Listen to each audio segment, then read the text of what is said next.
Humarap sa BC Supreme Court Lunes ang akusado sa Lapu-Lapu Day tragedy na si Kai G. Adam Low para sa isang case management conference. Humarap si Low via video mula sa isang forensic hospital, suot ang isang black t-shirt. Nasa ilalim ng isang publication ban ang mga detalye na ibinigay ng judge ng Crown Counsel at abogado ni Low.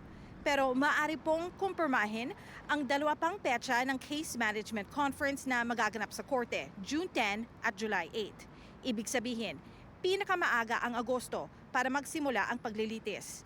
Noong April 26, 2025, sa Lapu-Lapu Day Block Party sa Vancouver, inararo ng isang SUV ang mga dumalo sa festival kung saan 11 tao ang patay.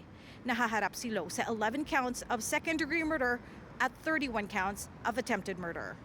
Inaasahan ng marami na magiging mahaba ang trial dito sa BC Supreme Court. Teresa Barrera, Omni News, Vancouver.